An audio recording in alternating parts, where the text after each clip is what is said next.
Hi guys! Ngayong araw, samahan niyo ako sa gagawin kong challenge. And ang gagawin natin ngayon is a Life of a Rider Challenge. So ano pang hinihintay niyo? Tara, samahan niyo ako. Peace out!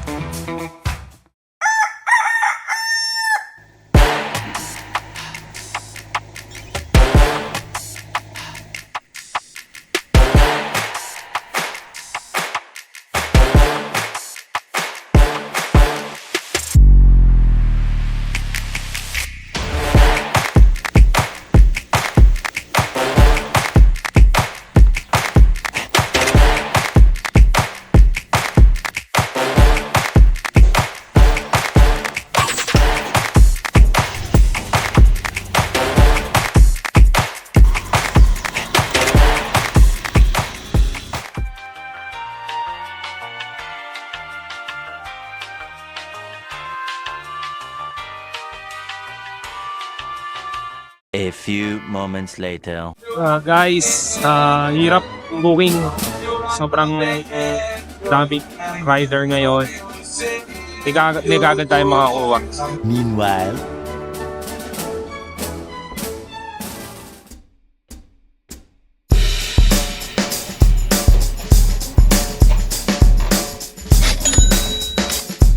Lunchtime.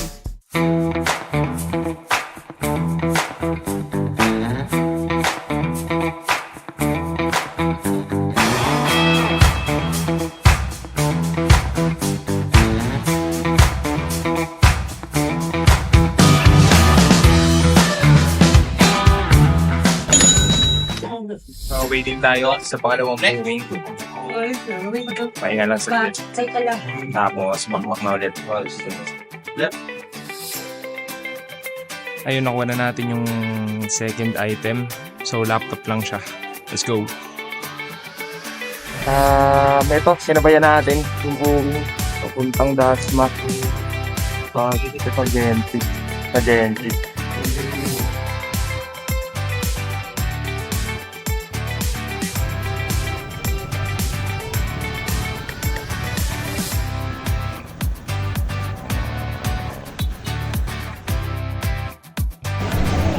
Dito na tayo sa drop-off. Ang pangalawang class. So, bababa na natin yung ating item. Ngayon lang natin si Ma'am. Ayan na guys, nakuha na yung item. And binigay ni Ma'am ay 220. Ayos. Okay, thank you Ma'am. Pupunta na tayo sa third stop.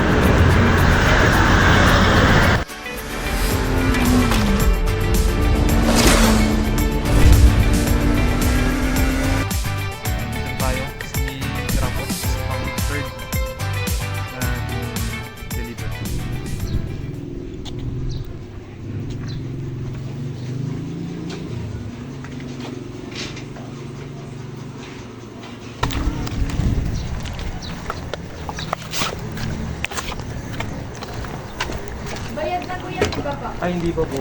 Yung lalakog? Hindi pa. Thank you po. Ayun guys. Binigyan tayo nila Ma'am ng, kita ba? 350. Hello guys. Ito pang apat natin pick up. Ayan. Hindi ko na video kanina. Ang apat natin. Let's go.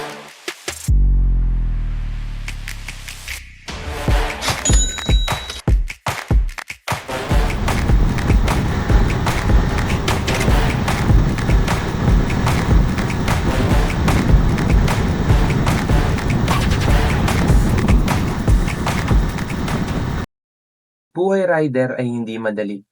Kung inaakala ng marami na ang pagiging rider ay madali lang, hindi nila naiintindihan yung matinding traffic, yung sobrang init, maging sa pagbuhos ng ulan ay patuloy pa rin ang paghahanap buhay.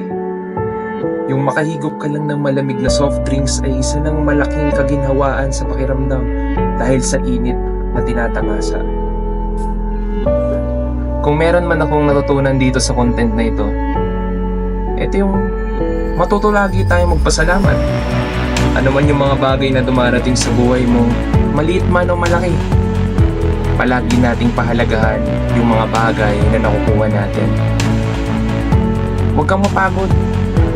Magpatuloy ka lang sa pag-abot ng iyong mga pangarap dahil naniniwala ako na darating ang panahon na lahat ng mga bagay na ginugusto mo at pinapangarap mo ay maaabot at mararating mo rin sa abot ng iyong pagtsatsaga, sa abot ng iyong makakaya.